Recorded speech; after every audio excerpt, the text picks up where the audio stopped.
मीराबाई की बानी, पंक्ति और उनकी व्याख्या।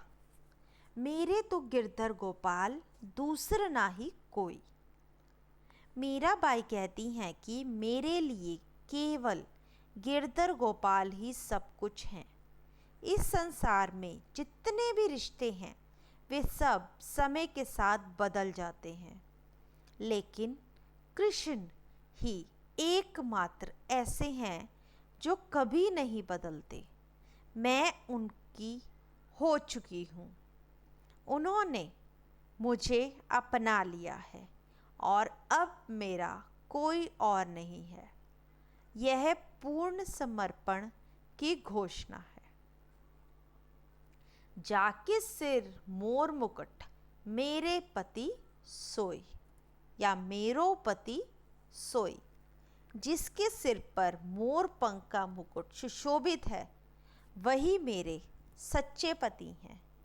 यहाँ पति का अर्थ मेरा स्वामी, मेरा रक्षक, मेरा जीवन साथी। सांसारिक रिश्ते चाहे जैसे भी हों, मेरा असली नाथ तो श्याम सुंदर ही है। मीराबाई ने कृष्ण को ही अपना आराध्य, अपना सहारा और अपना सर्वस्व माना है। छोड़ दिए कुल की कानी, साधु संग बैठी हुई। मैंने अपने कुल परिवार की परवाह छोड़ दी। समाज क्या कहेगा, लोग क्या सोचेंगे, इन बातों को मैं परवाह नहीं करती। मैं तो संतों की संगति में बैठकर केवल प्रभु का नाम जपने लगी और भजन कीर्तन में रस गई।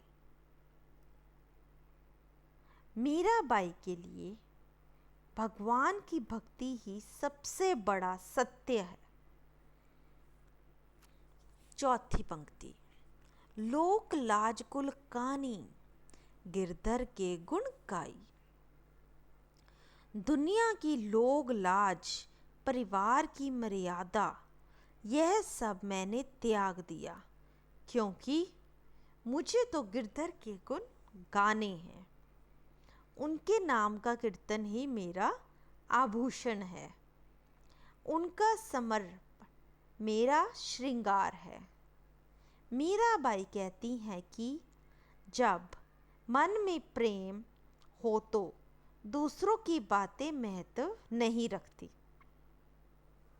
पांचवी पंक्ति।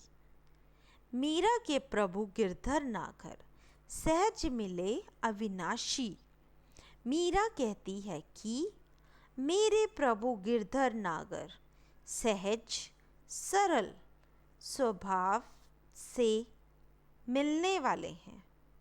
वह अविनाशी हैं, अमर हैं, सदा हमारे साथ हैं। उन्हें पाने के लिए कठिन तप या बड़े बड़े यज्ञ की ज़रूरत नहीं है। केवल सच्चे हृदय से पुकारो, वे तुरंत मिल जाते हैं। छठी पंक्ति। चरण कमल चित लाई के, हो गई दासी दासी। मीरा ने अपने मन चित्त पूरी तरह से भगवान के चरणों में लगा दिया। मैं अब अपनी उनकी दासी बन चुकी हूँ, अर्थात मैं उनकी पूर्ण रूप से सेवा करने लगी हूँ। यही मेरी पहचान है, यही मेरा सौभाग्य है, यही मेरा आनंद है। इससे हमें क्या सीख मिलती है? हमें भी अपने जीवन में एक लक्ष्य चुनना चाहिए और उसी से अपना मन, वचन, कर्म समर्पित कर देना चाहिए। सच्चा जीवन साथी वही है जो हमें सही मार्ग दिखाए, हमारा कल्याण करे और हमें ईश्वर से जोड़ दे। संतों की संगति जीवन को बदल देती है।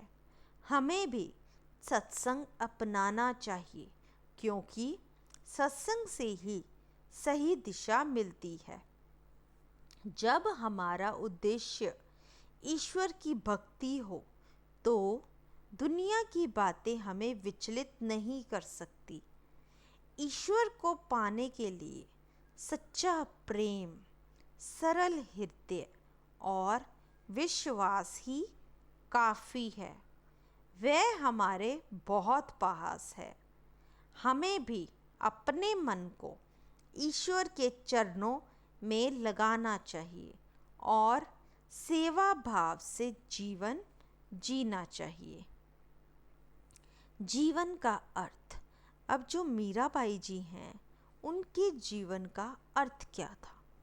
मीराबाई की कहानी या कह लो बानी हमें सिखाती हैं कि सच्ची भक्ति में केवल प्रेम, समर्पण और विश्वास चाहिए। जब हम एक लक्ष्य ईश्वर को अपना सब कुछ मान लेते हैं, तब दुनिया की परेशानियों, ताने, अपमान और कठिनाइयों हमारा कुछ नहीं बिगाड़ सकती। मीराबाई ने हमें सिखाया कि समाज क्या कहेगा, लोग क्या सोचेंगे, इन बातों से ऊपर उठ के यदि हम अपने मन को ईश्वर में लगा दें तो जीवन में शांति, आनंद और सच्चा सुख मिलता है। भक्ति का मार्ग आसान नहीं होता, लेकिन इसमें लग जाता है उसे ईश्वर की कृपा अवश्य मिलती है। आइए हम भी मीराबाई की तरह प्रभु से प्रेम करें, उनका नाम जपें और एक सुंदर, पवित्र और सार्थक जीवन जिएं।